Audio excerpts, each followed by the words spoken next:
மீகா எழுதின தீர்க்கதரிசன புஸ்தகம் 5வது அதிகாரம் 2வது வசனத்தை நாம் வாசிப்போம். எப்பிராத்தா என்னப்பட்ட பெத்லகேமே, நீ யூதேயாவிலுள்ள ஆயிரங்களுக்குள்ளே சிறியதாய் இருந்தும் இஸ்ரவேலை ஆள போகிறவர் உன்னிடத்திலிருந்து புறப்பட்டு என்னிடத்தில் வருவார். அவருடைய புறப்படுதல் அநாதி நாட்களாகிய பூர்வத்தினுடையது. ஒரு ஆமென் சொல்லுவோம். ஹல்லேலூயா, ஹல்லேலூயா. யூதேயாவிலே நீ சிறியவராயிருந்தோம், யூதேயாவிலே நீ சிறியதாயிருந்தோம், நீ பலவீனனாயிருந்தோம், ஒருவராலும் எண்ணப்படாதவர்களைப் போல நினைக்கப்படாதவை போல இருந்தாலும் உன்னிடத்தில் எந்த ஒரு விசேஷம் இல்லை என்று இந்த உலகம் எண்ணினாலும் உன்னால இந்த உலகத்தில் எந்த ஒரு பிரயோஜனமும் இல்லை, வாட் குட்னஸ் ஆஃப் யூ என்கிற சூழ்நிலை இருந்தாலும் உனக்குள்ளே தேவன் ஒரு அநாதி தீர்மானத்தை வைத்திருக்கிறார். A divine purpose, தெய்வீக திட்டம். இன்றைக்கு கர்த்தர் நமது வாழ்க்கையில வைத்திருக்கிற தெய்வீக திட்டம் என்ன என்று நாம் அறிந்து கொள்ள போகிறோம். உலகத்தில் மனிதர்களுடைய திட்டங்கள் என்ன என்றால், உலகத்தில் நான் எப்படி வாழலாம், பாதுகாப்பாக இருக்கலாம், உயரலாம், எப்படி இந்த பூமியில அதிக நாட்கள் வாழலாம், அதிக நாட்கள் வாழும் பொழுது நம்முடைய சுய இஷ்டப்படி எவைகளெல்லாம் நிலைநாட்டலாம், தன்னுடைய விருப்பப்படியெல்லாம் எப்படியெல்லாம் வாழலாம் என்று தான் தீர்மானம் பண்ணுகிறான். கர்த்தரோ ஒவ்வொரு மனிதனுடைய வாழ்க்கையில உலகத்திலே ஸ்திரீயின் வயிற்றிலிருந்து புறப்பட்ட ஒவ்வொருத்தனுடைய வாழ்க்கையிலும் தேவன் உலகம் கொடுக்கிற திட்டத்தை அல்ல, நம்மை அனுப்பினதான அநாதி தேவனின் திட்டத்தோடு தான் கர்த்தர் நம்மை இந்த உலகத்துக்கு அனுப்பியிருக்கிறார். When you see yourself, நீங்கள் உங்களை பார்க்கும் பொழுது, நீங்கள் உங்களை தியானிக்கும் பொழுது, நீங்கள் உங்களை நினைக்கும் பொழுது, நீங்கள் உங்களை குறித்து பேசும் பொழுது, நீங்கள் உங்களை குறித்ததான திட்டங்களை ஏற்றுக்கொள்ளும் பொழுது உலக வழக்கப்படி அல்ல, பரலோக வழக்கப்படிதான் நாம் எண்ண வேண்டியதான் இருக்கிறது. ஏனென்றால் கர்த்தர் உங்களை எப்படி பார்க்கிறாருன்னா ஒரு தேவ திட்டத்தை போல பார்க்கிறார். ஒரு ஆமென் சொல்லுங்க, எல்லாரும் சொல்லுங்க. என்னிடத்தில் ஒரு தேவ திட்டம் உண்டு, என்னிடத்தில் ஒரு தெய்வீக திட்டம் ஒன்று உண்டு. ஆமென் சொல்லுவோம். ஹல்லேலூயா, ஹல்லேலூயா. டிவைன் பர்பஸ், தெய்வீக திட்டம். தேவனுடைய திட்டம் தெய்வீக திட்டம், மனுஷரை திட்டம் அல்ல. எப்பொழுது ஆதாமும் ஏவாளும் தெய்வீக திட்டத்தை விட்டு விலகி போனார்களோ அப்போதிருந்துதான் அவர்கள் தங்களுடைய ஜீவனத்திற்கு என்னெல்லாம் செய்யணும்னு சொல்லி தேட ஆரம்பிக்க வேண்டியதாயிற்று. நிர்வாணத்தை மூடணும், அப்புறம் சாப்பிட்றதுக்கு என்ன செய்யணும், சாப்பிட்றது என்னுடையது அவனிடத்துல இருந்துன்னா அவனை கொலை செய்யணும், அவனை கொலை செஞ்ச உடனே நம்ம தேவனை விட்டு ஓடி போய் தன்னை ஒழித்து கொள்ளணும், மற்றவர்களை கொள்ளடிக்கணும், திருடணும், தன் இச்சித்தது எல்லாத்தையும் நிறைவேற்றணும் என்கிற ஒரு அவல நிலைக்கு மனிதன் தள்ளி போனதன் காரணம் மனிதன் தெய்வீக திட்டத்தை மறந்ததினால். தெய்வீக திட்டத்தை நாம் கண்டுபிடிப்பதே நம்முடைய வாழ்க்கையின் பிரதான நோக்கமாய் இருப்பதாக. ஹல்லேலூயா, ஹல்லேலூயா. யூதால நீ பெருசு சின்னது இந்த விஷயம் எல்லாம் யாரு உனக்கு சொல்லி கொடுத்தா? நீ நிர்வாணியா இருக்கிற யாரு உனக்கு சொன்னா என்று பிதா கதறாரு தோட்டத்துல. நீ நோயாளி என்று யாரு சொன்னா? நீ ஒரு பாவி என்று யாரு சொன்னா? நீ ஒரு ஒன்றுக்கும் உதவாதவன் என்று யாரு சொன்னா? நீ இந்த பூமியில வாழ்வதற்கு உதவாதவன் என்று யாரு சொன்னா? நீ மனுஷனா இருப்பதற்கு கூட தகுதி இல்லை. சில சமுதாயம் சில குறிப்பிட்ட ஜனங்களை அவர்கள் செய்கிற தவறுகளை கண்டு ஸ்தோத்திரம், அவர்கள் இந்த பூமியிலே வாழ்வதற்கு கொஞ்சம் கூட நினைக்க விடாதபடிக்கு அவர்கள் மீது அவமானங்களையும், அவர்கள் மீது பழிச்சொல்லையும், அவர்கள் மீது வேதனையான வார்த்தைகளையும் அவ்வளவாய் குவியல் குவியலாக குவிக்கிறார்கள். யாராவது எழும்பி வந்து, விழுந்துட்டியா, பரவாயில்லை, செகண்ட் சான்ஸ், இனிமையாவது நீ பாவம் செய்யாத, போ, உன்னை ஜீவன் தப்ப விடுறேன் என்று சொல்லுகிற இந்த பூமியில் ஒருவன் இல்லை. ஆனால் நமது ஆண்டவராகிய இயேசு கிறிஸ்து, ஸ்திரியே நீ போ, நீ போ, நியாயப்பிரமாணம் நான் இருக்கேன், உனக்காக சிலுவையில் நான் போறேன்.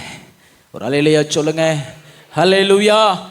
நியாயப்பிரமாணம், நியாயப்பிரமாணத்தின்படி அதற்கு நான் இருக்கேன், இந்த ஸ்திரியை விட்டு விடுங்கள். உன்னிடத்திலிருந்து ஒரு நன்மை பிறப்பிக்க வேண்டும் என்று சொன்னால் தெய்வீக திட்டத்தை நீங்க புரிந்து கொள்ளுங்கள். தெய்வீக திட்டத்தை புரிந்து கொள்ளுங்கள். இந்த உலகத்தின் அதிபதியான சாத்தான் நம்முடைய சிந்தனையை மிகவும் குறுகிய சிந்தனையிலே வைத்திருக்கிறான். அன்னைகளுடைய வாழ்க்கை ஒரு சின்ன பாக்ஸுக்குள்ள இருக்கு. சிலர் வந்து ஆஃபீஸ் போவான், வீட்டுக்கு வருவாங்க, ஆஃபீஸ் போவாங்க, வீட்டுக்கு போவாங்க, அவ்வளவுதான். அதற்கு மேலே சிந்திக்கிறதுக்கு ஒன்றுமே இல்லை. அதற்கு மேலே சிந்திக்கிறதுக்கு மகிமையான காரியம் ஒன்றை கத்த உங்கள் வாழ்க்கையில் வச்சிருக்கிறார். அதுதான் பரலோகம் உங்களுக்கு தந்ததான தெய்வீக திட்டம். பிரைஸ் தி லார்ட், ஹல்லேலூயா. தெய்வீக திட்டத்துக்கு நாங்கள் நம்ம ஓடுவோமே, ஆனால் தேவன் நம் மீது வைத்திருக்கிறதான சிந்தனைக்கு நேராக நம்ம ஓடுவோமே, ஆனால் தேவனுடைய சித்தத்தை நாம் அறிந்து இந்த உலகத்தில் வாழ்வோமே, ஆனால் இந்த உலகத்தில் எந்த பாடுகளும் எந்த சோதனைகளும் நாம் எளிதாக ஜெயிக்க முடியும். ஒரு அல்லேலூயா சொல்லுங்க, அல்லேலூயா. நீ சிறியதா இருந்தாலும் நீ தேசங்களை ஆளுகை செய்வாய். Price the Lord. யூதேயாவை வந்து ரோமராஜ்யம் ஆண்டுகிட்டு இருக்கு. ரோமராஜ்யத்தில் எதிர்த்து இந்த யூதா வந்து எதிர்த்து போராட முடியாது, சொல்ல முடியாது, வாய்ஸ்லெஸ் சிச்சுவேஷன். ஆனாலும் கர்த்தர் சொல்றாரு, நீ இந்த இஸ்ரவேலை, இந்த தேசத்தை ஆளப்போகிறாய். தேவ சித்தம் என்னன்னா நீ ஆளும்படிக்குத்தான். நீ ஏன் இன்னும் சிறியவனா இருக்க நினைச்சிட்டு இருக்கிற அப்படின்னு சொன்ன உடனே யூதேயா சொல்லுகிறது, நான் எவ்வளவு சிறியதான் இருக்கிறேன், நான் இந்த பெத்லகேமிலேயே நான் சின்ன ஏரியா, என்னிடத்திலிருந்து ஒரு நன்மை வந்துச்சான்னு சொன்னால் யாரும் நம்ப மாட்டாங்க, என்னால் ஒரு பெரிய விஷயம் நடக்க போகிறது கிடையாதுன்னு சொன்ன பொழுது பரலோகம் என்ன சொல்லுது, வசனம் என்ன சொல்லுது அப்படின்னு சொன்னால், நீ சிறியதாக தான் இருக்கிற, நீ ஆள்றதுக்கு தகுதி இல்லாதவ, சின்ன விஷயம்தான், சின்ன பலம்தான், குறுகிய அறிவு தான், ஆனாலும் அது உன்னால் நடக்க போகிறதில்ல, உன்னிடத்திலிருந்து புறப்படுகிறவரால் அவைகளை நான் நடப்பிப்பேன். உங்களுக்குள்ளே இருந்து வெளிப்படுகிறவராகிய தேவனால் அது நடப்பிக்கப்படும். உங்களுக்குள்ளே ஆளுகை செய்து கொண்டிருக்கிறதான தேவனுடைய ஆவியானவரால் நடக்கக்கூடும். ஒரு அல்லேலூயா சொல்லுவோம், அல்லேலூயா. கர்த்தர் நமது வாழ்க்கையில தெய்வீக திட்டத்தை வைத்திருக்கிறார். தெய்வீக திட்டம் என்பது அது மனுஷனுடைய பிரயாசத்தினால நாம் நடப்பிக்க வேண்டியது ஒன்று அல்ல, தேவன் நமது வாழ்க்கையில நடப்பிக்க வேண்டியது. எத்தனை முறை நம்ம ஜெபம் பண்ணியிருக்கோம், உம்முடைய சித்தம் என்னுடைய வாழ்க்கையில நிறைவேறட்டும், உம்முடைய சித்தம். இது ரொம்ப பவர்ஃபுல்லான ஜெபம், பவர்ஃபுல் ப்ரேயர். ஸ்தோத்திரம். உம்முடைய சித்தம் நிறைவேறட்டும். ஒரு பெண்ணையோ ஒரு பையனையோ ஃபிக்ஸ் செஞ்சுட்டு உம்முடைய சித்தத்தின்படி ஆகட்டும் அப்படின்னு சொல்றது ஒரு கடினமான ஜெபம். ஒரு பெரிய வேலையில் ஸ்தோத்திரம் ஆஃபர் லெட்டர் வந்துருச்சு, உம்முடைய சித்தத்தின்படி என்னை நடத்துங்க. 1.5 லட்ச ரூபா சம்பளம், 4 லட்ச ரூபா சம்பளம், 10 லட்ச ரூபா சம்பளம், உம்முடைய சித்தத்தின்படி அப்படின்னு நம்ம ஜோமன தைரியம் இருக்குதா? அநேக சமயத்தில் நமக்கு அப்படி இருக்கிறது இல்லை. ஐயோ அவர் சித்தம் இருக்கா இல்லையான்னு அப்புறம் நம்ம சூஸ் பண்ணி பார்த்துக்கலாம், அடுத்த மாதம் அடுத்த மாதம் வந்து சுத்திகரிப்பு கூட்டம் உண்டு, அப்போ பார்த்துக்கலாம். இப்போ உடனே போய் டோக்கனை போடு, வரிசையில் நில்லு, வேலையை வாங்கு, அங்கே போய் நின்னோம்னா பேசாமல் வீட்டிலே 7 இருந்திருக்கலாம், இங்கே புடுங்க பார்த்தா சீக்கிரம் போய் சேர்ந்தெல்லாம் போல இருக்க நிலைமை மாறிடுது. சிலருடைய ஆவிக்குரிய வாழ்க்கையை தொலைச்சிடுறாங்க. சில உயர்வான பணத்திற்காக, உயர்வான பதவிக்காக தன்னுடைய ஜீவியத்தை கெடுத்துடுறாங்க. ஆகையால் உம்முடைய சித்தம் ஆக கடவுது என்கிற ஜெபந்தான் தெய்வீக திட்டம் உங்க வாழ்க்கையில என்ன என்று உங்களுக்கு காண்பித்து கொடுக்கும். உங்க சித்தத்தை சொல்றதுக்கு முன்னாடி, உங்களுடைய விருப்பத்தை சொல்றதுக்கு முன்னாடி தெய்வ திட்டத்தை நீங்க புரிந்து கொள்வீங்கன்னால் பக்குவமாய் நேர்வழியாய் கர்த்தர் உங்களை நடத்துவார். ஒருவேளை அநேக உங்களுடைய திட்டங்களினால் உங்க வாழ்க்கை தாறுமாறாய் ஓடி போன வாழ்க்கையா இருந்தாலும் பரவாயில்லை, இன்றைக்கு தெய்வீக திட்டம் என்ன என்று என்னுடைய கண்களை திறந்தருளும் ஆண்டவரே நீ கூப்பிடுவீர்கள் சொன்னால் கர்த்தர் உங்களுக்கு தமது தெய்வீக திட்டத்தை வெளிப்படுத்துவார். ஒரு ஆமென் சொல்லுங்க. ஹல்லேலூயா. லூக்கா எழுதின சுவிசேஷம் 1:38 மரியாள் சொல்கிறார், May your word to me be fulfilled. 38 மரியாள் அடிமை, உம்முடைய வார்த்தையின்படி எனக்கு ஆக கடவது, உம்முடைய தெய்வீக திட்டத்தின்படி எனக்கு ஆக கடவது, தேவனுடைய சித்தத்தின்படி எனக்கு ஆக கடவது, தேவனுடைய ஆலோசனைபடி என ஆள கடவுது. ஒரு ஆமென் சொல்லுங்க. அல்லேலூயா. சமீபத்தில் ஒரு சாட்சியை நான் கேள்விப்பட்டேன். ஒரு வாலிப பிள்ளை, ஒரு அருமையான ஒரு விசுவாசி ஆவிக்குரிய குடும்பத்தில் ஒரு பெண்ணுக்கு திருமணத்திற்கு நிச்சயம் செய்யப்பட்டு, அது மாப்பிள்ளை வீட்டால் ஒரு காரணங்களை காட்டி நிச்சயம் வேண்டாம், இனி நமக்கு இது ஒத்து வராது, அதனால் நிச்சயத்தில் நம்ம மாற்றிக்கொண்ட பொருட்கள் எல்லாம் திருப்பி நம்ம அனுப்பி விடுவோம் என்று சொல்லி அந்த நிச்சயத்தை, திருமணத்தை அவங்க கேன்சல் பண்ணாங்க. இதனால் அந்த வாலிப பிள்ளை ஆவிக்குரிய குடும்பத்தில் உள்ள அந்த குடும்பத்தில் யாவரும் மனம் அடிவாயிட்டான். ஒரு ஊழியக்காரை பார்த்து போய் ஜோமனை போனால் அவர் சொன்னார், எல்லாம் நன்மைக்காக இருக்கும், கர்த்தர் எல்லாத்தையும் நன்மையை மாற்றுவார் போங்கன்னு சொன்னால் அதை அவங்கள ஏற்றுக்கொள்ள முடியல. எப்படி பாஸ்டர் இது நன்மைன்னு சொல்கிறீங்க, வெளியில் தலை காட்ட முடியலை, எவ்வளவோ பக்தியாக வாழ்ந்த பிள்ளை தெரியுமா, இப்படி அவமானப்படுத்திட்டு போயிட்டாங்க, சோர்ந்து போயிட்டாங்க. நாட்கள் சென்றது, கர்த்தர் ஒரு திருமண காரியத்தை ஒழுங்கு செய்தார். திருமணம் முடிந்தது. 2 பேரும் வெளிநாட்டில் வேலை கிடைச்சி அவங்க போய் செட்டில் ஆகிட்டாங்க, சுகமாக இருக்காங்க. கர்த்தர் நல்ல ஆசை வச்சிருக்கிறாரு, லட்சக்கணக்கில் சம்பளம் வாங்குறாங்க. காலங்கள் ஓடினது. சில வருடங்களுக்கு பின்பு அந்த பிள்ளையினுடைய தகப்பனார் எந்த ஊழியரிடத்துல ஜோம் பண்ணிட்டு போனாரோ அந்த ஊழியரிடத்துல ஓடோடி ஒரு நியூஸ் பேப்பரோட கையில் கொண்டு வந்து, ஐயா ஐயா இந்த படத்தை பார்த்தீங்களா, என்னன்னு பார்த்தா அந்த பிள்ளைக்கு ஏற்கனவே நிச்சயம் பண்ணின கேன்சலான அந்த பையன் ஒரு கார் ஆக்சிடென்ட்ல ஸ்பாட் அவுட் என்று சொல்லி படத்தோட ஒரு நியூஸ் பேப்பரில் வந்து காண்பித்து அப்போ சொன்னாராம், இப்போ தான் எனக்கு புரியுது, கர்த்தர் எதை செய்தாலும் நன்மைக்கே அன்றி தீமைக்கே அல்ல. தேவ சித்தம் அங்கு உண்டு, தெய்வீக திட்டம் உண்டு. இன் யுவர் கன்ஃபியூஷன், உன்னுடைய குழப்பத்தில் தேவ சித்தம் உண்டு, உன்னுடைய இயலாமையில தேவ சித்தம் உண்டு, உன்னுடைய வாழ்க்கை முறிந்த இடத்துல தேவ சித்தம் உண்டு. உனது வாழ்க்கை படகு சமுத்திரத்திலே கடும் புயலிலே அலக்களித்துக் கொண்டிருந்தபடி கவிழத்தக்கதாக இப்போவோ எப்போவோ என்ற சூழ்நிலையிலே உன்னுடைய வாழ்க்கை சந்திக்கும் பொழுதும் அங்கே தேவ சித்தம் உண்டு. ஹல்லேலூயா சொல்லுங்க. ஹல்லேலூயா. ஆண்டவர்கிட்ட கேட்கணும், இதில் உங்கள் சித்தம் என்ன ஆண்டவரே? அழகா கொண்டு வந்து கர்த்தர் உங்களை விடுவிப்பார், மகிமையாய் கொண்டு வந்து உங்கள் வாழ்க்கையை நிரப்புவார், அற்புதமாய் கர்த்தர் தமது கரத்தை நீட்டி கர்த்தர் உங்களை உயர்த்துவார். ஒரு ஆமென் சொல்லுவோம். ஹல்லேலூயா. மேரி சொல்லுகிற பயங்கர கன்ஃபியூஷன்ல சொல்றா, let your word to me be filled. உம்முடைய வார்த்தையின்படியே எனக்கு ஆக கடவது. பிரைஸ் அல்லாஹ். ஹல்லேலூயா. வசனத்தின்படி ஆக கடவது. தெய்வீக சித்தம் எப்படி இருக்கும்னா வசனத்தோட இருக்கும், வசனத்துக்கு ஒத்ததா இருக்கும். வசனத்துக்கு புறம்பானது எதுவுமே தெய்வீக சித்தம் இல்லவே இல்லை. கல்யாணம் முடிச்சா பிறகு நகையை கலட்டுவா, இந்த கதையே ஆகாது. கல்யாணம் முடிச்சா பிறகு அவன் குடிக்க மாட்டான், இந்த வேலையே ஆகாது. ஒரு வாலிபுல சொல்கிறா, நான் ஒருத்தர் என்கிட்ட சொன்னா, ஒருத்தர் லவ் பண்ணுறேன் ஆனால் ரட்சிக்கப்படலை. ரட்சிக்கப்படலையா? சரி, ரட்சிக்கப்படலைன்னா நீங்கள் தானே பாஸ்டர் அடிக்கடி சொல்வீங்க ஆத்மா ஆதாயம் பண்ணணும், ஆத்மா ஆதாயம் பண்ணணும்னு சொல்வீங்க. அப்படின்னா எத்தனை கல்யாணம் முடிக்கணும்?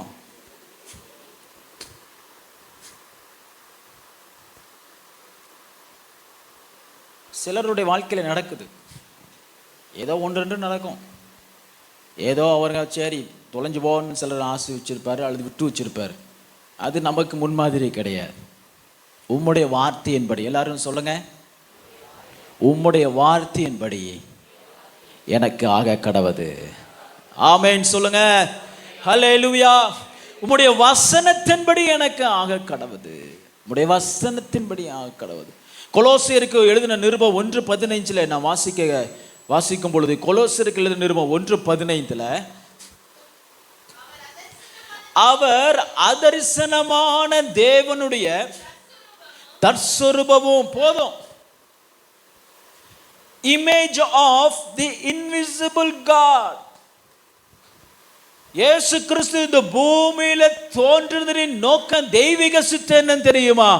அதரிசனமான தேவன் எப்படி இருப்பார் என்று இந்த உலகத்தில் தற்சுரூபமாய் காண்பிக்கும்படிக்கு கர்த்தர் அவரை பின்பற்றுகிறவர்களையும் அவரை நேசிக்கிறவர்களையும் அவரை ஆராதிக்கிறவர்களையும் குறித்து வைத்திருக்கிற தெய்வீக சித்தம் என்ன அப்படின்னு சொன்னா, அவருடைய சாயலை தரித்திருப்பது.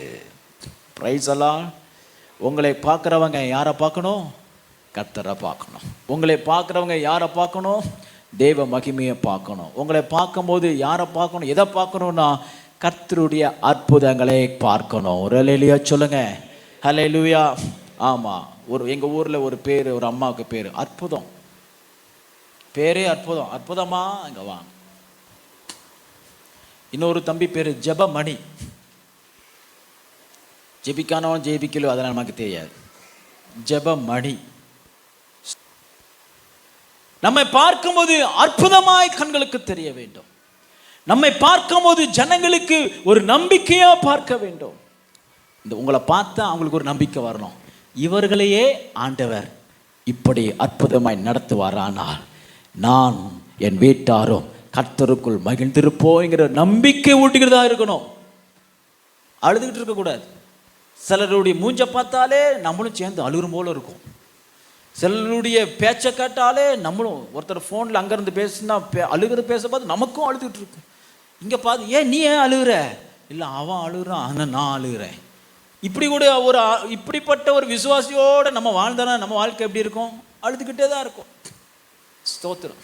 பாட்டு அழுகிற பாட்டு, வசனங்களும் அழுகிற வசனம், புலம்பல். ஸ்தோத்திரம். புலம்பல் புஸ்தகத்தை சிலர் மனப்பாடம் பண்ணி வச்சுருப்பாங்க போல. ஸ்தோத்திரம். புலம்பல். ஸ்தோத்திரம். முறுமுறுப்பு. என்னதான் ஆச்சு, இப்படி ஆச்சு. நம்மை பார்க்கும் பொழுது ஜனங்களுக்கு தேவனுடைய சாயலை காண்பிக்கும்படி தான், இருக்கும்படிக்கு தான் கர்த்தர் நம்ம இது வைத்திருக்கிற சித்தம். பூமிக்கு கர்த்தர் ஏன் அவருடைய சாயலிலே படைத்தார்?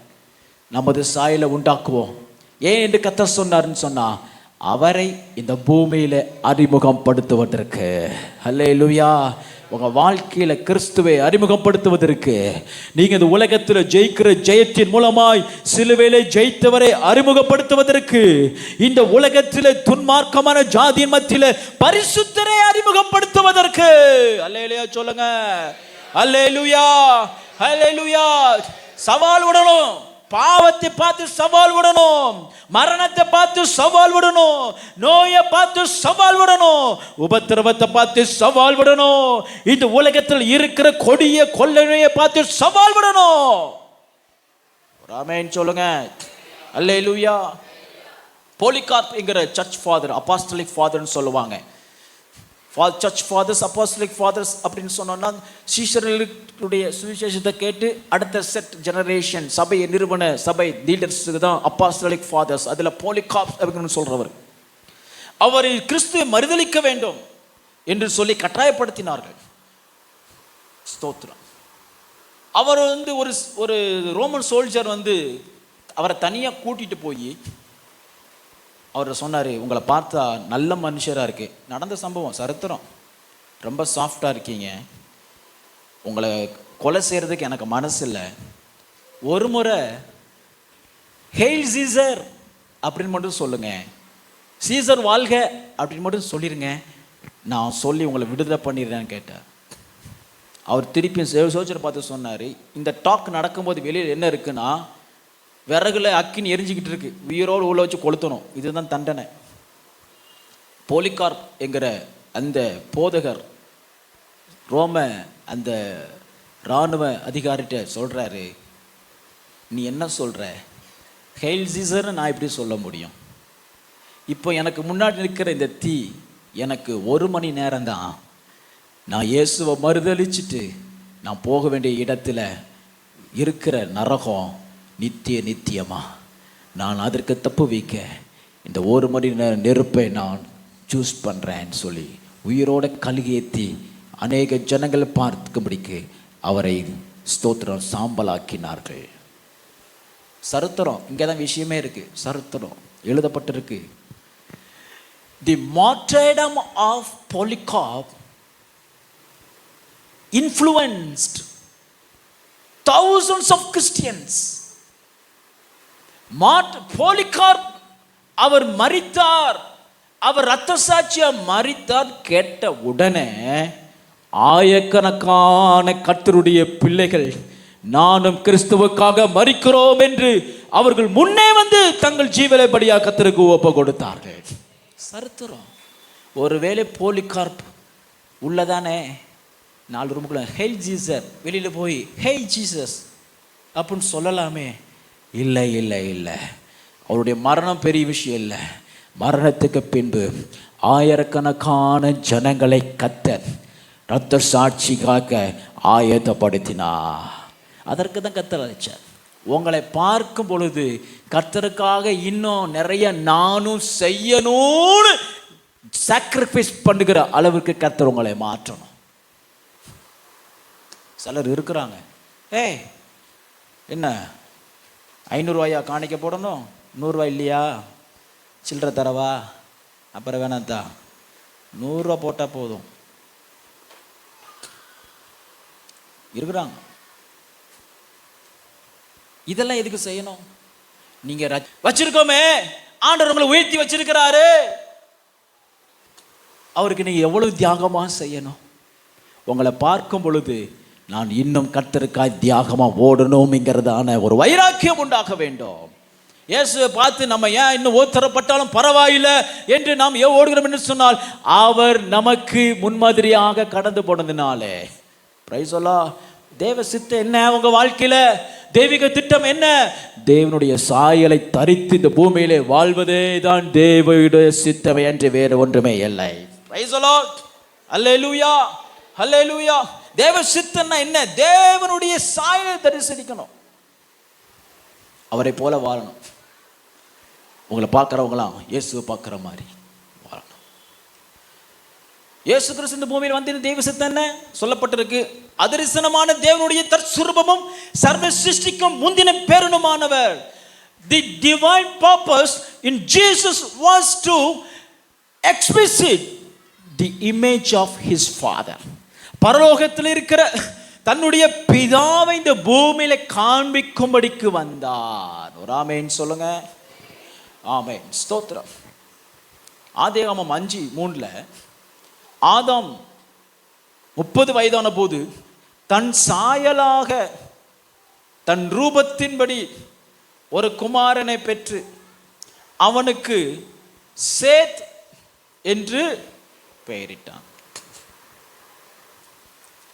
ஒரு குழந்தை பிறந்துச்சுன்னா அப்பா அம்மாவுக்கு சந்தோஷம்.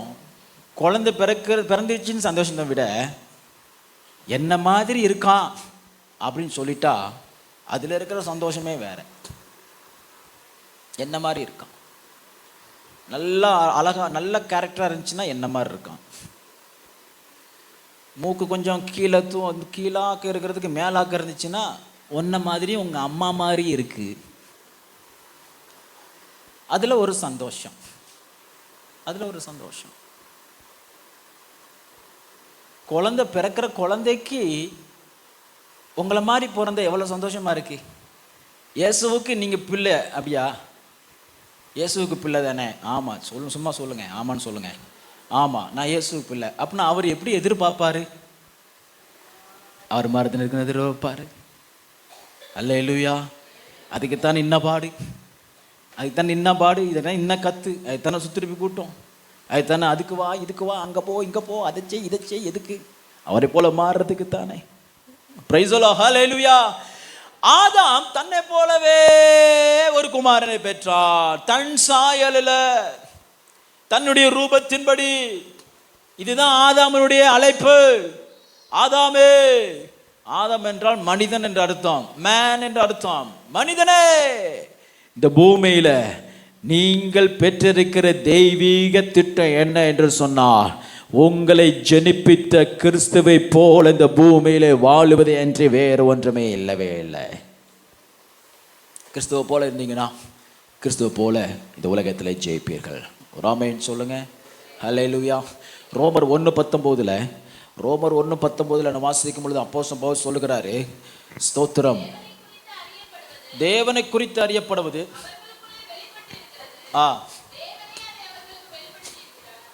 ரோமர் 1:19 ஆமாவா? சரி, அதை விடுங்க, வாங்க. ஸ்தோத்திரம். எக்லிசியாஸ்டஸ் பிரசங்கி புஸ்தகம் 12ஆம் அதிகாரம் 13ஆம் வசனம். எக்லிசியாஸ்டஸ் 12:13.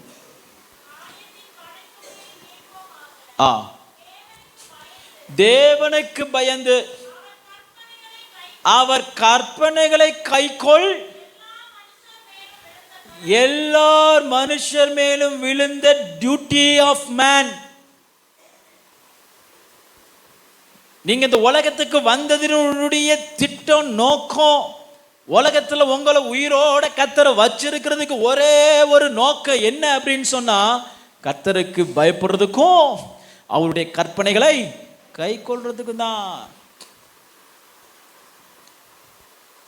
மனுஷனுடைய பாவம், மனுஷன் கற்பனையை மீறி போனதுனால தான் உலகத்துல பஞ்சம், உலகத்துல கொள்ளை நோய். மனுஷன் இல்லைன்னா அது என்ன? பெண்டமிக், கொரோனா வந்திருக்குமா? மனுஷன் இல்லைன்னா கொரோனா கிடையாது, காலரா கிடையாது, எந்த கொள்ளை நோயும் கிடையாது. மனுஷன் பாவத்தினால, மனுஷனால தான், மனிதன் கர்த்தருடைய கற்பனை கை கொள்ளாததுனால தான் கால சூழ்நிலையே மாறிடுச்சு. மழை காலமெல்லாம் வெயில் அடிக்கி, வெயில் காலமெல்லாம் மழை அடிக்கி. ஸ்தோத்திரம். திடீர்னு தண்ணி, கடல் தண்ணி நம்ம வீட்டுக்குள்ள வந்துருது. ஏன் வருது வீட்டுக்குள்ள தண்ணி? ஏன் வீடோட போகுது? நிலச்சரிவு. கண்ணு இமைக்கிற முதல்ல யாரையும் காணோம், ஊரே இல்லை. ஏன் வருகிறது? மனிதன் கர்த்தருடைய கட்டளையை கை கொள்ளாமல் போனதினாலே. கண்ணிமிக்கிற நேரத்தில் திடீர் மரணம், ஆபத்து, ஆக்சிடென்ட், விபத்து, நோய். நேற்று நைட்டு தூங்கினார் ஐயா, காலையில இல்லையே. கர்த்தருடைய கற்பனையை கை கொள்ளாததுனாலே. ராமேன் சொல்லுங்க.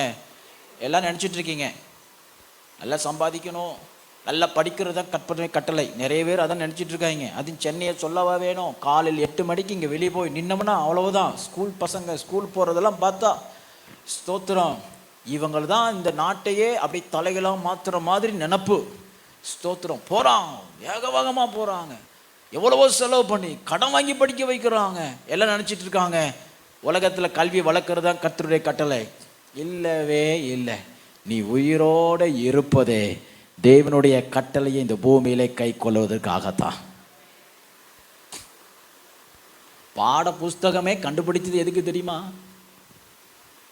தமிழ் எழுத்து உருவானது எப்படின்னு தெரியுமா? புஸ்தகம் பிரிண்ட் பண்ணணும்னு சொல்லிட்டு பிரிண்டிங் மிஷின் எதுக்கு உண்டாக்கப்பட்டதுன்னு தெரியுமா? கல்வி நிலையம், எஜுகேஷன் சிஸ்டம் அப்படிங்கிற ஒரு சிஸ்டமே உருவாக்கப்பட்டது வரலாறு உங்களுக்கு தெரியுமா? வசனம் சொல்லிக் கொடுக்கறதுக்காகத்தான். வசனம் சொல்லிக் கொடுக்காகத்தான் வேத புஸ்தகம் அச்சடிக்கப்பட்டு உலகமெங்கும் செல்ல வேண்டும். இந்த கற்பனையை சகல மனுக்குலமும் பின்பற்ற வேண்டும் என்பதற்காகத்தான் பிரிண்டரே கண்டுபிடிக்கப்பட்டது. சரித்திரம். இங்க், மை காப்பி பண்றதுக்கு கண்டுபிடிக்கப்பட்டது. எஜுகேஷன் சிஸ்டம், ஒருத்தர் முன்னாடி டீச்சர், ஸ்டூடெண்ட்ஸ் எல்லாம் கீழே உட்காந்து அவர் ஒரு பாடத்தை கொடுத்து ஒவ்வொரு பீரியடா வச்சு சொல்லி கொடுக்கணும். எதுக்கு? சயின்ஸ் படிக்கிறதுக்கா? மேக்ஸ் படிக்கிறதுக்கா? பிசிக்ஸ் படிக்கிறதுக்கா? ஒன்று அதல்ல. வேதத்தை இந்த உலகத்தை கற்றுக் கொடுத்த கண்டுபிடிக்கப்பட்டுச்சு. இது யதார்த்தம். ஆகையால் கர்த்தர் நம்மை இந்த பூமியில வைத்ததின் நோக்கம் அவருடைய நியாயப்பிரமாணங்களை, அவருடைய சத்தியத்தை, அவருடைய வேதத்தின்படி இந்த பூமியிலே ஜீவனம் பண்றதுக்கென்று வேற ஒன்றுக்குமே அல்லவே அல்ல. அதுதான் தெய்வீக திட்டம். இதை நீங்க செய்யுங்க, கர்த்தர் உங்க பிள்ளைகளை இந்த உலகத்தின் மேன்மையில உயர வைப்பார். ஸ்தோத்திரம். காரியத்தின் கடைத்தொகை, the end of the matter, கடைசியில ஒன்றுன்னா என்ன அப்படின்னு சொன்னா, சயின்ஸ் இல்லை, மேக்ஸ் இல்லை, பிசிக்ஸ் இல்லை, கெமிஸ்ட்ரி இல்லை, இந்த உலகத்தில் எந்த உயரமாக சொல்லப்படுகிற படிப்பு கிடையாது, எதுவுமே கிடையாது. தி லா ஆஃப் த லா, கர்த்தருடைய சட்டத்திட்டங்கள். ஒரு ஆமென் சொல்லுங்க. ஹல்லேலூயா. இஸ்ரவேலுக்கு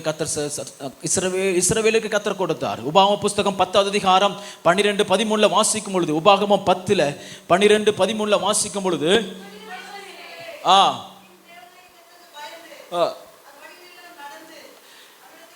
இஸ்ரவேலே, நீ உன் தேவனாகிய கர்த்தருக்கு பயந்து அவர் வழிகள் எல்லாம் நடந்து அவரிடத்துல அன்பு கூர்ந்து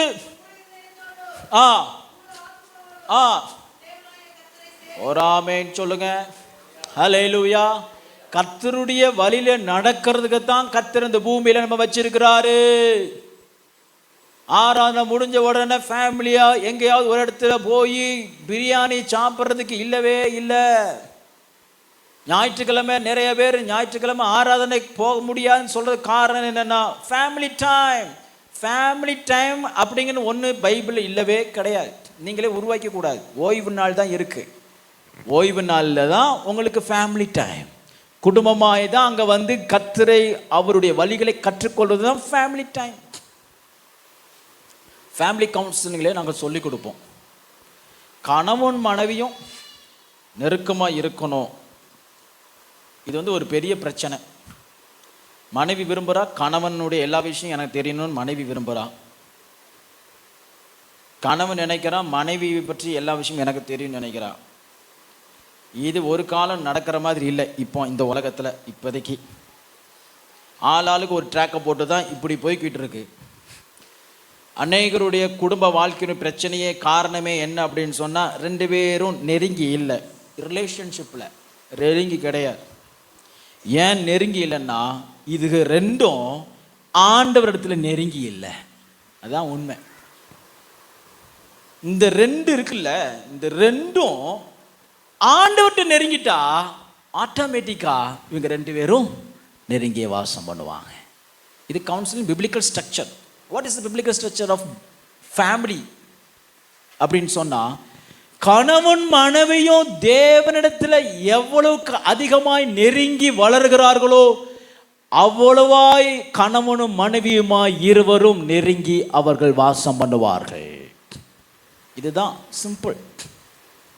இதை செய்ய மாட்டோம். ஒருத்தர் மாறி மாறி அடிச்சிட்டு இருப்போம்.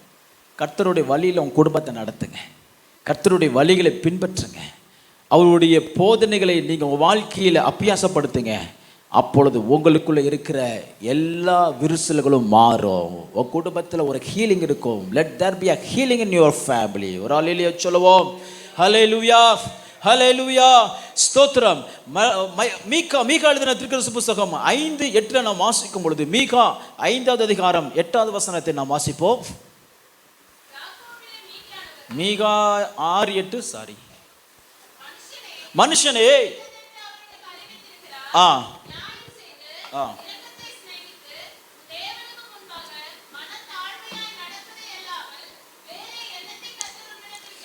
மனுஷனே, உனக்கு வைத்திருக்கிற தேவனுடைய திட்டம், தெய்வீக சித்தம் என்னன்னு சொன்னா, நியாயம் செய்து டு டூ ஜஸ்டிஸ், நியாயத்தை இந்த பூமியில நிலைநாட்டுவதுதான் ஜஸ்டிஸ். மனுஷனுடைய நோக்கம். தேவன் மனிதன் இந்த பூமியில ஏன் வச்சிருக்கிறான்னு சொன்னா, அவன் தான் நியாயத்தை நிலைநாட்டுவான். அப்படியே நடக்குது நம்ம ஊர்ல, குடும்பத்தில் அப்படியே நடக்குது. மூத்தவன் சொல்லி நம்ம பெற்றோர்கள் எல்லாத்தையும் நம்பி கொடுத்துட்டு போவாங்க. மூத்தவங்க பெரியவங்க பெற்று செத்து போன பின்பு எல்லாம் உனக்கு கிடையாது போ அப்படின்னு அட்டி விட்டுருதா. நியாயமா நடக்கு, நியாயப்படைவா நடக்கு. உலகத்தான் நியாயத்தை நிலைநாட்டலைனா கர்த்தரை அறிந்தவர்கள் நியாயத்தை நிலைநாட்டும்படிக்கு கர்த்தர் அழைத்திருக்கிறார். தேவன் உங்க மை வைத்திருக்கிற தெய்வீக திட்டம் என்ன? நியாயம் செய்யுங்கள். உங்க சகோதரருக்கு நியாயம் செய்யுங்கள்.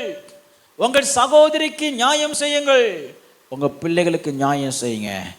உங்களுடைய அயலகத்தாருக்கு நியாயம் செய்யுங்க. உங்க கூட வேலை பார்க்குறவங்களுக்கு நியாயம் செய்யுங்க. உங்களுக்கு கீழே சப்பார்டினேட்ஸ் இருப்பாங்களா, உங்களுக்கு கீழே வேலை செய்து இருப்பாங்களா, அவங்களுக்கு நியாயம் செய்யுங்க. உங்களுக்கு மேலே எஜமானன் இருக்கிறானா, அவருக்கு நியாயப்படி நீ வேலையை செய்யுங்கள். ஒரு ஆமென் சொல்லுங்க. ஹல்லேலூயா. Establish justice on earth. ஏசாயா 1:17 வாசிக்கும் பொழுது, ஏசாயா 1:17 ஸ்தோத்திரம். ஏசாயா 1:17, நன்மை செய்ய படியுங்கள், நியாயத்தை தேடுங்கள், ஒடுக்கப்பட்டவனை ஆதரியுங்கள், திக்கற்ற பிள்ளைகளின் நியாயத்தையும் விதவையின் வழக்கையும் விசாரியுங்கள். இதுதான் கர்த்தர் உங்கள் மேல் வைத்திருக்கதான தெய்வீக திட்டம். குடும்பத்தில் ஒருத்தர் நல்லா வளர்ந்து மேலே போயிட்டோம் அப்படின்னு சொன்னா அப்படியே போயிடக்கூடாது. அவன் தலையெழுத்து. அப்படி ஒருத்தர் சொல்றார், எப்பா நீ நல்லா வளர்ந்துட்டு நல்லா தம்பி தங்கச்சிக்கெல்லாம் படிக்கணும், ஏதாவது உதவி செய்யப்பா அப்படின்னா அது அவன் தலையெழுத்து. உன் அச்சானிய ஆண்டவர் உருவதுக்கு எவ்வளோ நேரம் ஆகும்? வசனம் தெரியல, வேதனை தெரியல, வேதம் தெரியல, கர்த்தருடைய நியமங்கள் தெரியல. கர்த்தர் உங்களை உயர்த்து வைத்து நோக்கமே இந்த உலகத்தில் திக்கற்றவர்களாக இருக்கிறவர்களுக்கு நியாயத்தை நிலைநாட்டும்படிக்கு தான் கர்த்தர் உன்னை உயர்த்தி வைத்திருக்கிறார். நல்ல காஸ்ட்லியான கார் வாங்கணும், ஒய்யாரமாக வீட்டு மேலே உக்காரணும். ஒரு ஐயா சமீபத்தில் சொல்கிறாரு, ரிட்டையர்மெண்ட் ஆகிட்டேன் சார். சரி, ரிட்டையர்மெண்ட் ஆன உடனே எனக்கு பிஎஃப் பணம் 1,70,00,000 வந்திருக்கு சார். சந்தோஷம். நான் என்ன செய்ய போகிறேன் தெரியுமா? என்ன செய்ய போறீர்? 1,00,00,000 கொண்டு போய் நான் இன்வெஸ்ட் பண்ணிட்டு, சரி என் பேரில் இன்வெஸ்ட் பண்ணிட்டு, சரி 70,00,000 மாடியில் நீச்சல் குளத்தோட வீட்டு கட்ட போறேன். இதுக்கு தான் ஆண்டவர் ஒன்று உயர வச்சாரா? இருக்கட்டும். இந்த உயர்வை கர்த்தர் கொண்டு வந்தது உம்முடைய சித்தம் என்னன்னு என்னைக்காவது கேட்டிருக்கீங்களா? கர்த்தர் உங்களுக்கு ஒரு ப்ரொமோஷனை கொடுக்கும்போது, கர்த்தர் உங்களுக்கு ஒரு உயர்வை கொடுக்கும் பொழுது, அந்த சீட்டில் போய் உட்கார்றதுக்கு முன்னாடி, ஆண்டவரே இன்மட்டும் என்னை கொண்டு வந்ததேன், உமது சித்தம் என்ன? அல்லேலூயா, அல்லேலூயா. திருமணம் ஆயிடுச்சா? திருமணம் ஆனவுடனே கையை 2 பேரும் ஸ்தோத்திரம் என்ன லவ் பேர்ட்ஸ் நினச்சிக்கிட்டு இங்கேருந்து அங்கே ஓட, இங்கேருந்து இங்கே ஓட. ஒரு கப்பல் வந்து கீழே உட்காந்து சாப்பிட்லாம்ல, ரோப் கார் கரும்பு கம்பியில் கட்டி நடு வானத்தில் போய் கண்ணாடிக்குள்ளே சாப்பிட போகிறாங்களாம். வந்துருச்சு, இன்னும் தேடிட்டு இருக்காங்க லவ் பேர்ட்ஸை, காணவே காணும். ஸ்தோத்திரம். இதெல்லாம் நமக்கு தேவையா? எதுக்கு உனக்கு திருமணத்தை உண்டாக்கினா? எதுக்கு கர்த்தர் உனக்கு ஒரு மனைவியை தந்தார்? எதற்கு உனக்கு ஒரு புருஷனை தந்தார்? எதற்கு உனக்கு ஒரு பிள்ளைகளை தந்தார்? எதற்கு ஒரு குடும்பத்தை தந்தார்? எதற்கு ஒரு குடியிருக்க ஒரு கூடாரத்தை தந்தார்? எதற்கு உனக்கு ஒரு வேலையை தந்தார்? எதற்கு ஒரு பதவியை தந்தார்? எதற்கு ஒரு உயர் உலகத்தில் ஒரு உயர்வை கொடுத்தார்? திக்கற்றவர்களுக்கு நியாயம் செய்யும்படி. பிரைஸ் அல்லாஹ், அல்லேலூயா. திக்கற்றவர்களுக்கு கொஞ்சம் சப்போர்ட் பண்ணுறதுக்கு, பேசுறதுக்கு. யாரோ ஒருத்தர் வந்து அநியாயம் செஞ்சாங்கன்னா இறங்கி போய், ஐயா நீங்க செய்யறது தவறு. கேட்குறாங்க, இல்லை நீங்க செய்யறது தவறு. ஒரு ஆமைன்னு சொல்லுங்க. எத்தனை குடும்பம், எத்தனை மனிதர்கள், எத்தனை ஆத்துமாக்கள் எனக்கென்று வழக்கு விசாரிக்க என்னன்னு கேட்கறது கூட யாரும் இல்லையே என்று கண்ணீரோடு எத்தனை பேர் இருக்கிறாங்க. யாருடையது நியாயம், யாருடையது நியாயம் இல்லை என்று விசாரிக்கிறது யாரும் இல்லையே தவிச்சிட்டு இருக்கிறாங்க. கர்த்தர் உங்களை ஒரு ஸ்தானத்தில் கொண்டு வந்ததின் நோக்கம் உங்களால் உதவி பெற வேண்டும் என்ற ஸ்தானத்தில் இருக்கிறவர்களுக்கு நியாயத்தை நிலைநாட்டுவதற்கு. நீதிமொழிகளை வசனம் சொல்லுகிறது, அயலான் ஆபத்தில் கூப்பிடும் பொழுது காது கேளாத போல் இருந்தால் தான் கூப்பிடும் போதும் கேட்கப்பட மாட்டான். தான் கூப்பிடும் போதும், இது வசனம். பக்கத்து வீட்டில் ஒரு அநியாயம் நடக்கும்போது நீ கேட்கலைனா, நம்முடைய வீட்டில் ஒரு அநியாயம் நடக்கும்போது ஒருவர் இருக்க மாட்டார்கள். ஜஸ்டிஸை மெயின்டைன் பண்ணணும், நியாயத்தை நிலைநாட்டணும். ஒரு ஆமென் சொல்லுங்க. ஹல்லேலூயா. அடுத்ததாக, இரக்கத்தை சிநேகித்து, இரக்கமே இல்லாத உலகம், இரக்கத்திற்கு அர்த்தமே தெரியாத உலகத்தில் மனித குலத்தில் வாழ்ந்துட்டு இருக்கிறோம். ஓசியா 6:6 வாசிக்கும் பொழுது இரக்கத்தையே விரும்புகிறேன் என்று கர்த்தர் சொல்லுகிறார். ஓசியா 6:6. பலி இல்ல,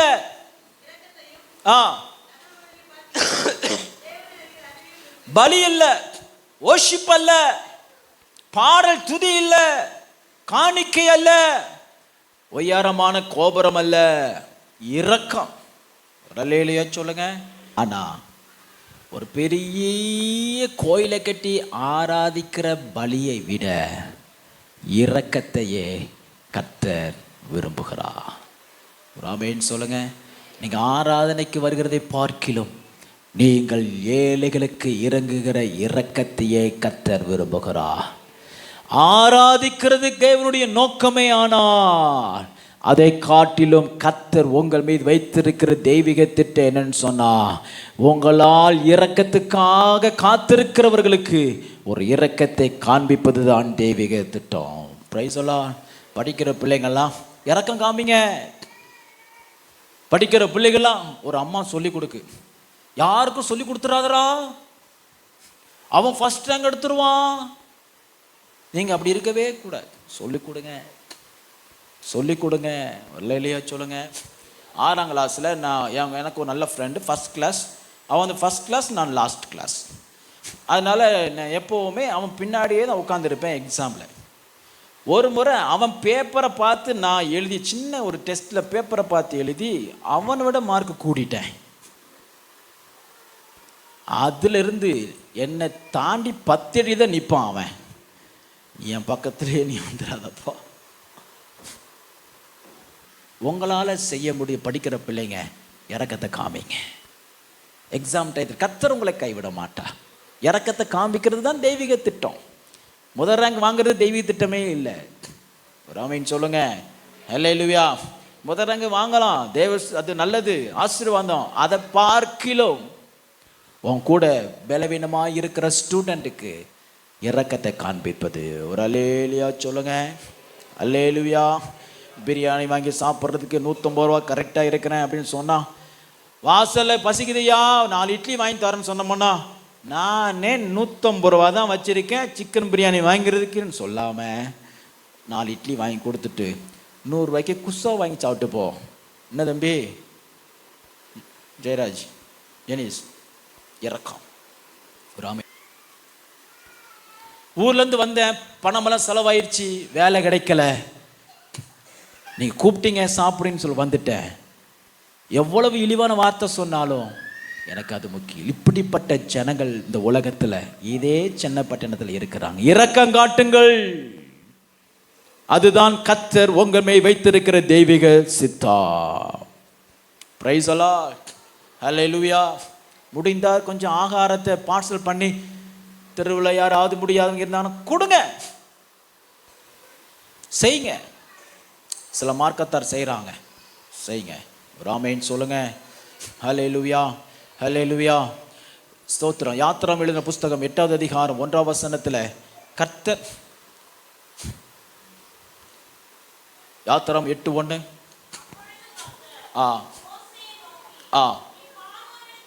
பார்வோனுக்கு போய் எனக்கு ஆராதனை செய்ய என் ஜனங்களை அனுப்பிவிடு. போதும். எகிப்திலிருந்து, உலகத்திலிருந்து கொண்டு வந்ததின் தெய்வீக திட்டம், தேவனுடைய திட்டம் என்னன்னு சொன்னா, கர்த்தருக்கு பணிவிடை செய்வது, அவருக்கு ஊழியம் செய்வது. பாஸ்ட் தான் ஆகணும்னு அவசியமே இல்லை. பாஸ்டருக்கு வேற வழி இல்லை. அழைச்சிட்டாது. அவர் வழி இல்லாமல் அவர் வாட்டி மண்டையை போட்டு சோறில் முட்டிக்கிட்டு இருக்காரு, அவர் வாட்டி சமையல முட்டிக்கிட்டு இருக்காரு. அப்படி இல்லை. உலகத்தில் பிறந்த தேவனை ஸ்தோத்திரம், தேவனை ஸ்தோத்திரம் தெரிந்து கொண்ட யாரெல்லாம் உலகத்திலிருந்து வேறு பிரித்தாரோ யாவரும் அவருக்கு ஊழியம் செய்வதுதான் தெய்வீக சித்தம். எல்லாரும் ஊழியணும், எல்லாரும் சுவிசேஷம் அறிவிக்கணும், எல்லாரும் கர்த்தருடைய தத்துவத்தை, அவருடைய இமேஜ், அவருடைய சாயல் இந்த உலகத்துக்கு காண்பிக்கணும். கர்த்தருக்கு ஊழியம் செய்வதுதான் தெய்வீக திட்டம். நமக்காக வாழ்றதுக்கு இல்லவே இல்லை. அப்படின்னா நம்ம எகிப்தில் வச்சிருப்பாரே. நம்ம எல்லாம் ஏன் எகிப்திலிருந்து வெளியில கொண்டு வந்தார்? பாவத்திலிருந்து ஏன் வெளியில கொண்டு வந்தார்?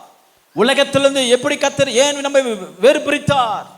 எதற்கு கர்த்தர் நமக்கு வேற ஒரு நாமத்தை தரித்தார்? எதற்கு கர்த்தர் நம்மை பரலோக ஞானேஜை, பரலோக அறிவை, தேவ அறிவை தந்தார்? எதற்கு கர்த்தர் நமக்கு ரட்சிப்பை தந்தார்? எதற்கு கர்த்தர் நமக்கு பாவ மன்னிப்பை கொடுத்தார்? எதற்கு நமக்கு சுத்தமான சாட்சியை தந்தார்? கர்த்தருக்கு ஊழியம் செய்வதற்கு அன்றி வேறொன்றுக்கும் இல்லவே இல்லை. ஏன் கிறிஸ்தவர்களா இருக்கீங்க? ஏன் கிறிஸ்தவர்களா இருக்கீங்க? கிறிஸ்தவன் இருக்கிற நோக்கமே கர்த்தருக்கு ஊழியம் செய்வது. Price the Lord. ஊழியம் செய்யுங்க, ஊழியம் செய்யுங்க, பணிவிடை செய்யுங்க, ஸ்தோத்திரம், எல்லா வேலையும் செய்யுங்க. எகிப்திலிருந்து கர்த்தர் ஏன் உன்னை வெளியே கொண்டு வந்தார்? உலகத்திலிருந்து எது கொண்டு வந்தார்? எதுக்குன்னா ஆண்டவருக்கு ஊழியம் செய்யறதுக்கு தான். உடன்படிக்கை பெட்டியை சுமக்கிறதுக்கு தான். ஆசரிப்பு கூடாரத்தை சுமக்கிறதுக்கு தான். வனாந்தரத்தில் வெயில்ல, புயல்ல, புழுதி புயல்ல, வேதனையில, கண்ணில, பசி பட்டினியில ஆசரிப்பு கூடாரத்தை சுமக்கிறதுக்கு தான் கர்த்தர் உன்னை எகிப்திலிருந்து கொண்டு வந்தார். ஆகையால் ஊழியம் செய்வதற்கு ஒரு ஆமேன் சொல்லுங்க.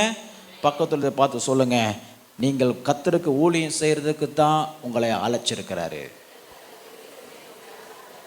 அல்லேலூயா, அல்லேலூயா, அல்லேலூயா. ஆண்டவருக்கு ஊழியம் செய்யறது தான் தெய்வீக திட்டம். அதெல்லாம் விடுங்க பாஸ்டர், சீக்கிரம் முடிச்சு எனக்கு ஏதாவது ஒரு நல்ல வார்த்தை மேலே இருந்து இதை கிடைக்கா சொல்லுங்க அப்படின்னு கேட்கீங்களா? ஏதாவது நல்ல சீட்டு எடுத்து போடுங்க, கேட்டு நாங்கள் சாப்பிட்டு போகிறோம், கேட்டு போகிறோம், கேட்டு போட்டே இருக்க வேண்டியதான். இதான் நடக்கா? கேட்டு தான் போறியா? இதான் நடக்கா? நானும் தான் கேட்கேன். நம்ம ரியாலிட்டிக்கு வருவோம். கேட்டு தான் போறியா? இதான் நடக்கா?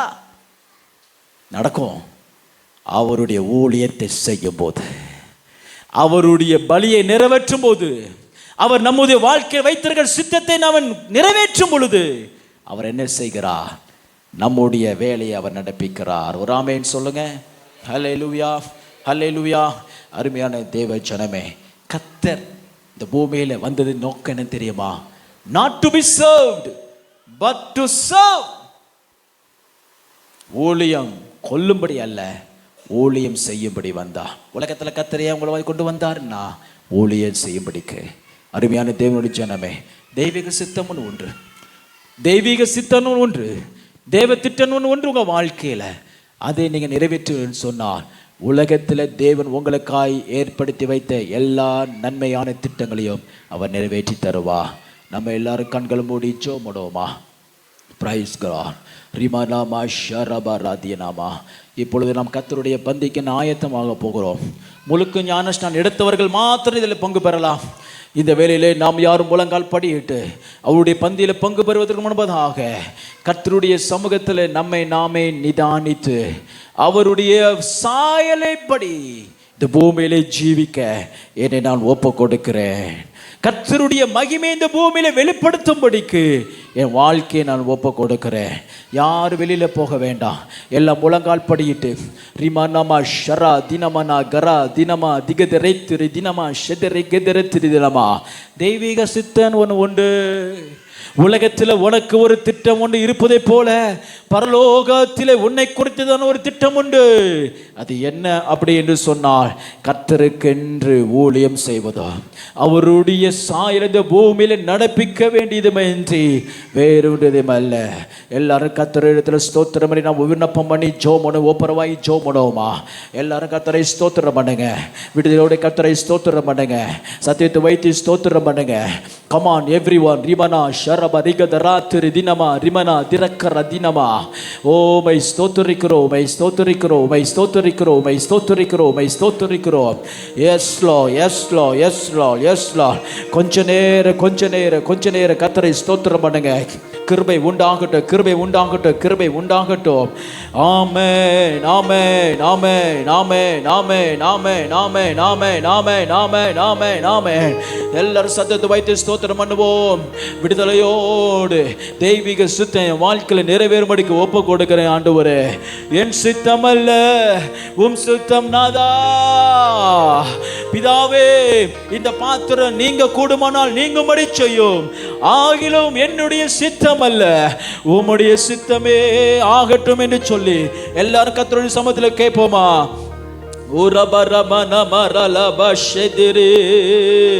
ஹல்லேலூயா, ஹல்லேலூயா. மை துதிக்கிறோம், மை துதிக்கிறோம், மை ஸ்தோத்திரிக்கிறோம். இயேசுவே மக ஸ்தோத்திரம். ஆமென், ஆமென் சொல்றீங்களா? என்னுடைய சித்தம் அல்ல ஆண்டவரே, தெய்வீக சத்தம். இந்த நாளிலிருந்து என்னுடைய சித்தம் அல்ல, தேவன் என் பேரில் வைத்திருக்கிறதான தெய்வீக சித்தம், பரலோக சித்தம். ஹல்லேலூயா, ஹல்லேலூயா. ரிமனமா ஷரபதரக்கரா. ஓ ஜீசஸ், என் குடும்பத்தில் என் சித்தம் இல்ல, உன் சித்தம். பாடுகளை அனுபவிக்கும் போது, வேதனை அனுபவிக்கும் போது, சிலுவை முன்பதாக கெத்செமனே தோட்டத்திலே வேர்வை வழியாய் ரத்தம் வடிந்து கொண்டிருக்கும் பொழுது, அவருடைய இருதயம் உடைந்த பொழுது, மன கிளேசத்தினால் நிறைந்த பொழுது, நஸ்ரீனாக இயேசு சொன்னார், பிதாவே என்னுடைய சித்தம் அல்ல, இப்பவும் என்னுடைய சித்தம் அல்ல, சிலுவையிலும் என்னுடைய சித்தம் அல்ல, பாடுகளிலும் என்னுடைய சித்தம் அல்ல, சோர்விலும் என்னுடைய சித்தம் அல்ல, தெய்வீக சித்தம். கர்த்தர் இந்த பூமியில நம்மை கொண்டு வந்து சித்தம் நிறைவேறும்படிக்கு எல்லாரும் பார்த்து சொல்றீங்களா? என் சித்தமல்ல உம் சித்தம் நாதா, தருகிறே என் கையிலே. சொல்லுங்க.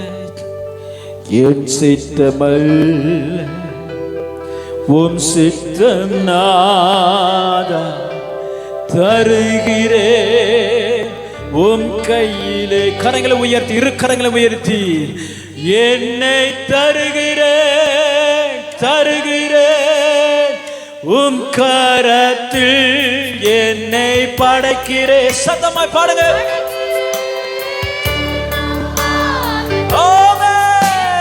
தருகிறேன், தருகிறேன் உம் கரத்தில் என்னை படைக்கிறேன்.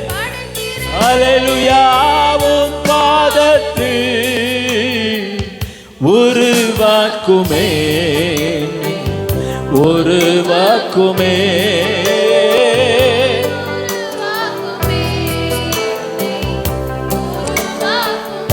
ஆமென். உம் சேவைக்காய் என்னை தருகிறேன், வனைந்திடும் உம் சித்தம் போ. ஆமென். உம் சேவைக்காய் என்னை தருகிறேன், வனைந்திடும் உம் சித்தம் போ. எனக்காக வாழாமல் உமக்காக வாழ்ந்திட, எனக்காக வாழாமல் உமக்காக வாழ்ந்திட உருவாக்குமே என்னை, உருவாக்குமே, உருவாக்குமே, உருவாக்குமே. என்னை தருகிறேன், தருகிறேன் உம் கரத்தில் என்னை படைக்கிறேன். ரமணரதிரதே ஆமென். என்னை தருகிறேன், தருகிறேன் உம் கரத்தில் என்னை படைக்கிறேன், படைக்கிறேன். நிருமர சொல்லுவோம் சத்தமாய் ஒரு மனமாய் என்னை. ஹல்லேலூயா, ஹல்லேலூயா, ஹல்லேலூயா, ஹல்லேலூயா, ஹல்லேலூயா. இன்னொரு முறை சொல்லலாமா? என்னை ஆமென், ஆமென், ஹல்லேலூயா, ஆமென். ஏனும் பாதத்தில் உருவாக்குமே, எஸ் உருவாக்குமே.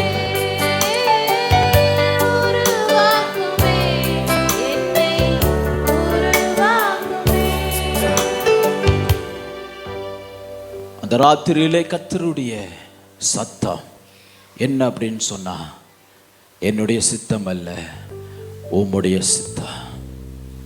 பிதாவே என்னுடைய சித்தம் அல்ல.